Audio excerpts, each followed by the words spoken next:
Friends, তোমাদের সবাইকে আমার চ্যানেলে ওয়েলকাম। তো আমি চলে এসেছি নতুন একটা রান্নার রেসিপির ভিডিও নিয়ে। তো আজকে বানাবো আলুর পরোটা। তো আলুর পরোটার জন্য দেখো আলু নিয়ে নিয়েছি, পেঁয়াজ, আদা, রসুন, কাঁচা লঙ্কা আর ধনেপাতা সব কিন্তু কেটে এক জায়গায় নিয়ে নিয়েছি, দেখতেই পাচ্ছ।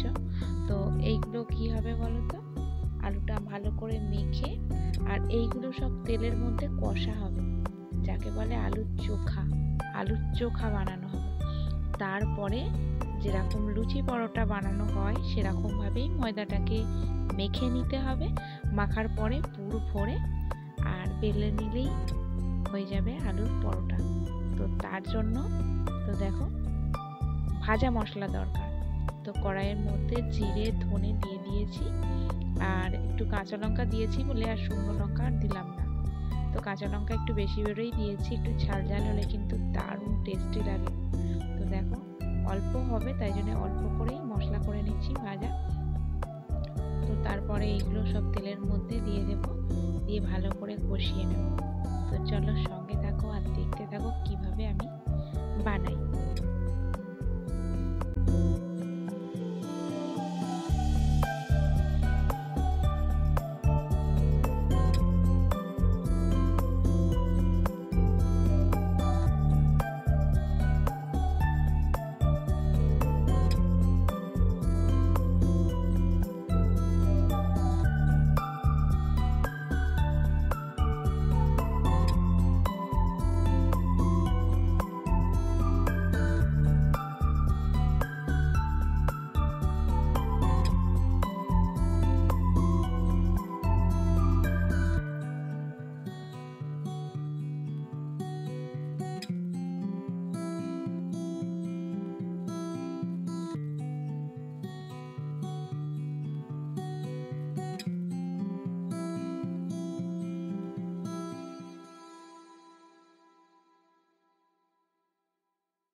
তো দেখো মশলাটা কষানো হয়ে গেছে, এবার আলুগুলো দিয়ে দিলাম। তো আলুটা ভালো করে নেড়ে চেড়ে ভালো করে কষিয়ে নিতে হবে।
তো এদিকে আমাদের পুর ভরার জন্য আলু রেডি হয়ে গেছে, আর এদিকে ময়দাগুলো মানে লেচি কেটে নিয়েছি, নিয়ে এবার পুরগুলো ভরছি। দেখো এইভাবে। তো আলুটা কত সুন্দরভাবে ভেজে নিয়েছি, দেখো কতটা সুন্দর দেখতে লাগছে, আর খেতেও কিন্তু ততটাই টেস্টি হয়েছিল বন্ধুরা, বুঝেছো। আমি তো পরে ভয়েস দিচ্ছি। তো যাই হোক, খুব টেস্টি হয়েছিল। তোমরা এইভাবে করে দেখো একবার আলুর পরোটা, অবশ্যই খেতে খুব ভালো হবে আর খুব টেস্টি হবে।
আটার লেচিগুলোর মধ্যে যখন পুরগুলো ভরা হবে, পুরগুলো ভরার পর এগুলো কিন্তু ময়দা দিয়ে বেলতে হবে।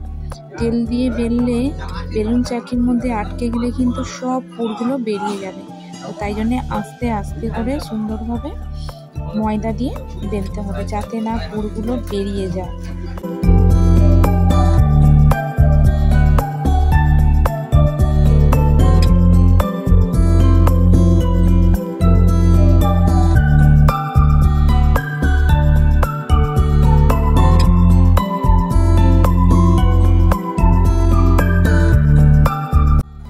আলুর পরোটাগুলো কত সুন্দর হয়েছে আর কত সুন্দরভাবে ফুলছে, দেখেছো বন্ধুরা? তো সবগুলো এক জায়গায় বলে তোমাদেরকে ভিডিও করে শেয়ার করব, সেটাই করা হলো না, বুঝেছো তো বন্ধুরা? একটা করে পরোটা হচ্ছে আর একটা করে খাওয়া হয়ে যাচ্ছে, তো তাই জন্যে সবটা শেয়ার করতে পারলাম না। তো দেখো ওই লাস্টে তোমাদেরকে দেখাচ্ছি যে একটা পরোটা ছিঁড়েই আর কি কতটা নরম হয়েছে আর কতটা সুন্দর ভিতরে পুরগুলো। তো দেখো, তোমরা দেখেই বুঝতে পারছো। তো যাই হোক, আমার এই রেসিপিটা যদি তোমাদের ভালো লেগে থাকে তো একটা লাইক কমেন্ট করে দিও, আর নতুন বন্ধু হয়ে থাকলে সাবস্ক্রাইব করে আমার পাশে থেকো। তো আজকের মতো টাটা, দেখা হবে আবার একটা নতুন ভিডিওর মধ্যে। তো চলো, আজকের মতো গুড নাইট, টাটা।